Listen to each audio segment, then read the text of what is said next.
On the Shaun Jones YouTube channel, we love talking about ego lifting and why you shouldn't do it. Everyone knows I love exposing these ego lifters. If you don't know what ego lifting is, it's just when you're using too much weight to the point where your technique is completely compromised and you're using help from someone else to lift the weight, or you're only doing partial reps to compensate. I came across an old clip of Brad Castleberry talking about if he uses fake plates or not. And if you don't know who Brad Castleberry is, this might refresh your memory.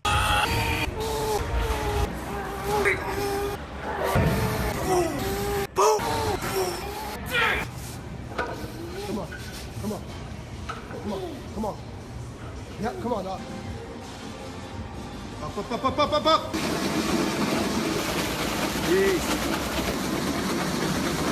Bradley Castleberry, I'm a bodybuilder. So here's Brad getting questioned on whether he uses fake plates or not. You mentioned the accusation of fake weights, right? You mentioned that happens to you. How did it even start happening? Like, how did that come about? Just me, because I'm extremely strong. That's no lie. Brad is actually a strong dude, which makes us question, why did you even use fake plates? You're already super strong, but we all know it's for clout and social media attention. The style of lifting I have, I started getting like bench press. Like I would get assisted bench press. What he means by assisted bench press is where your partner holds the bar and lifts the weight up with you, also known as spotted reps. Being spotted on certain lifts is a completely normal thing, but the way Brad does it, he has his gym partner lift a lot of the weight for him, and you'd be surprised at how much it helps just having someone, even with the fingers on the bar. In fitness and bodybuilding or in powerlifting, I've seen it happen. When you're bench pressing, you're gonna tear something when it stops.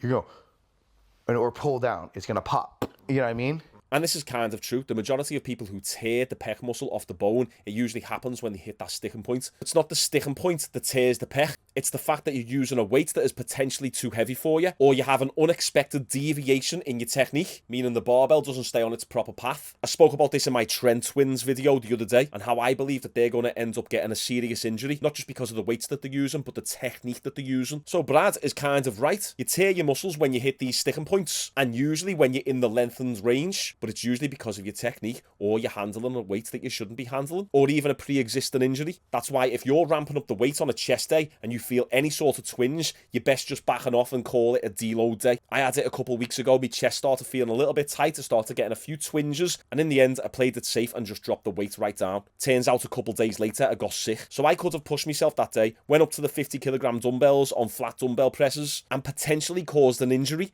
because I didn't listen to my body. If you don't ever have a stopping point, you're never gonna hurt yourself. So if you always have an assisted spot, if you always really have somebody there, or you know when you're about to stop, you just go back down, you're good to go. I'm an example of it. Brad is saying if you never stop or if you never struggle, then you'll never cause an injury. So he has someone do assisted reps with him, and that way he can keep a constant rhythm. So that way he can keep a constant tempo. Doing this with 500 pounds assisted is no different muscle growth wise than doing it with 400 pounds unassisted, apart from the 500 pound lift being a higher risk of injury, and you can't truly lift the weight. Popped a chest. I remember torn a bicep. You see me going crazy lifts, but the reason I lift right is because, like, for example, you're gonna tear a bicep if you constantly curl like this. And then what happens is when you lift heavy and you go to this point right here, and then pop.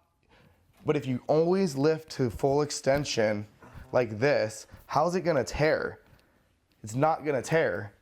But if you constantly lift like this and you stop here with that weight, and then the heavy weight goes to here, it's gonna pop. Brad's right, you should use a full range of motion, particularly when you're training your biceps and your chest, because when these muscles are in lengthened positions, they have a higher risk of injury, and this is exactly why you shouldn't be going heavy on biceps anyway. Look at all the top pro bodybuilders, for how jacked they are and how long they've been lifting, they don't really go super heavy on biceps, and that's because of the risk of injury. But I don't see how any of this answers the accusations of him using fake weights. Did lifts, or I can go curl some crazy weight, but I know when not to continue to pull. Where people are ego lifting to be like, oh shit, now I'm out of the game. Funny how Brad talks about ego lifting like he wasn't the one who invented it. I like ego lifting, but I'm not gonna do it to a point of popping my arm. Oh, of course. So when you hear the accusations, I mean, do you care? Do you... Oh, I don't care at all. Actually, it's a compliment. So we're just going to move to the next question without actually answering the question. This reminds me of the Liver King situation. People like this who are blatantly lying never answer directly. They always jump about the topic, and they'll never just say, no, I'm not using fake weights. No, I'm not taking steroids. They'll do anything they can to come up with a big, elaborate answer just to avoid answering the question. It's a compliment. It's showing me that I'm next level. I actually was last laughing about it last night. I'm stretching and I'm on my live feed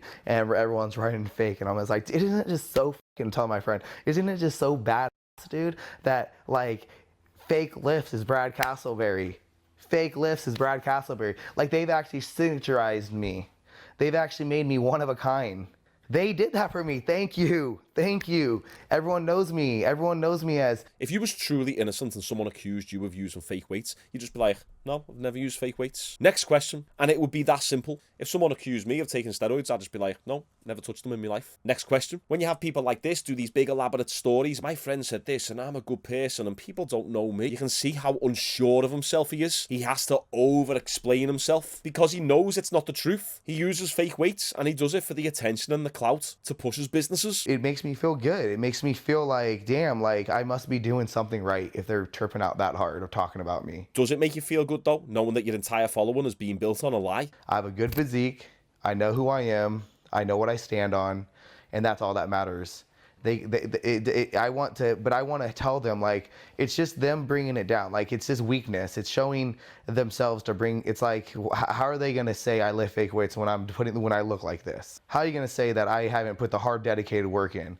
You're trying to discredit my hard work? Dude, you're not going to phase it, but it's making me look at you as a weaker man. It's possible to achieve a physique like that without doing world record lifts. There's people out there who are Brad's size, who are lifting half the weights he's lifting. So you can't use the argument of, if I'm using fake weights, why do I look like this? It's similar to what Liver King said.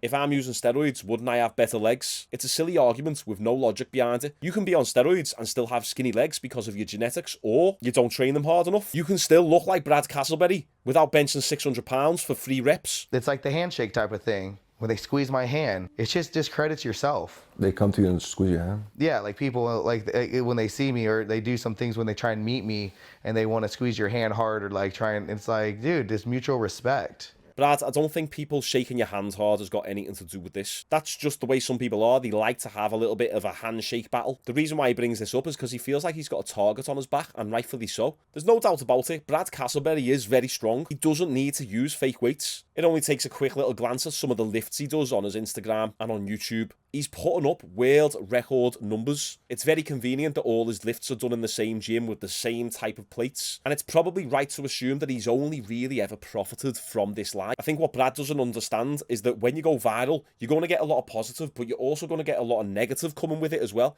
I know a thing or two about that. If he just came out and said, yeah, listen guys, I used fake weights. It was a big viral stunt. It was a social media stunt. He'd get a bit of hate for a couple of years, and then everyone will move on to the next thing then. Some people will think this is harmless. I personally think it encourages ego lifting. You don't need these type of weights to build a good physique. Young, impressionable lads out there might look at Brad and think, oh, I need to be lifting these crazy weights if I want to look like him. The reason he looks the way he does is because of genetics, steroids, and hard work. But I'll tell you now, it's not due to him lifting 600 pounds for 3 reps on bench press and doing some of the crazy stuff that he does. So remember lads, focus on full range of motion, proper technique, and don't ego lift for social media. What do you think? Is he using fake weights? Do you think using fake plates is a bad thing? Comment down below, let me know your thoughts. If you like this type of video, check out some more of my content here. We upload 7 days a week on this channel. Nice one for all the love and support, boys. I'll see you all tomorrow.